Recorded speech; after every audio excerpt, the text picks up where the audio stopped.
And welcome back to the Sports Source. This segment brought to you by Games and Things. As I told you last week, they are an East Tennessee institution. So many of my clients have been around for 20 years, 40 years, 100 years. This group, 40 years out in West Knoxville. It's next year. It's their 40th anniversary. Not only do they do the pool tables and the arcade games, classic arcade, the darts, the shuffleboard games, they've also got home theater sitting. But for a lot of people out there, you might not know that they carry pub tables and bar stools. They do a lot of that. As a matter of fact, you guys are sitting in Games and Things bar stools, come to think of it. I bought them there long before they were ever a client. Love the swivel. And we love the good swivel they've got there. And we've had these for probably 13, 14 years. That's how quality the stuff at Games and Things is. Get out there and see them. All right. It's our quick slant segment. I've talked myself out of my own slant, but that's okay. I have a feeling mine will keep for another week. Josh, I'll give you 60 seconds to sound off on anything you like. I don't know if you guys have noticed the last couple of weeks haven't been the prettiest in Knoxville with the way things have started. The season is not riding on this week, but there is a big opportunity for Tennessee when you consider in the last 14 seasons, Tennessee has one win against Florida. It's been a tough go, but if Tennessee can go to Gainesville and pull off an upset this week, again, it does not solve everything for the season, but think about what it does with how things have gone the last couple of weeks.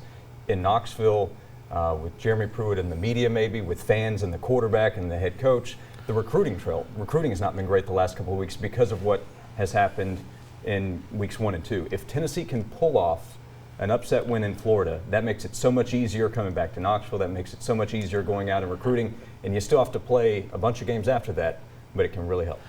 David, 60 seconds. You know, Tennessee's players love to talk about General Neyland's maxims, especially the first one. The team that makes the fewest mistakes will win. Week 1, I think the coaching staff made a mistake at not taking that game seriously enough, playing too many guys. They got in trouble. Week 2, you don't want to put it on one guy's plate, but obviously a late mistake when the game was in hand. Last year against Florida, I mean, some unbelievable mistakes. Self-inflicted errors that Tennessee made that really put that game out of hand pretty quickly.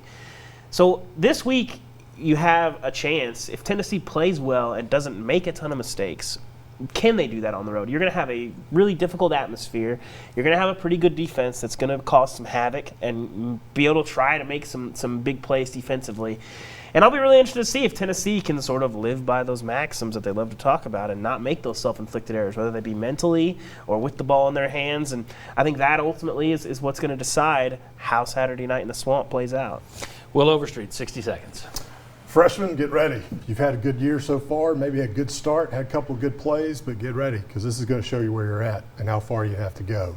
This week will tell you where everybody on this team is, what their capabilities are. You've played 3 teams. Those 3 teams do not represent anywhere close to the teams you're about to play. You're going to see what's your front 7 really look like, what's your offensive line with 2 freshmen on it really capable of doing. And I just say, hope the coaching staff cuts that down and understands when these lights cut on, there are chances for freshmen that may know it in practice to make even more mistakes. I think you got to simplify this week even more so. All right, very good. When we come back, it is time for our very informal final word, and that is where we discuss what we've learned in the last 24 hours. Although I'll change it. We can talk about what we've learned so far in the first quarter of the season if we like. Final word is up next.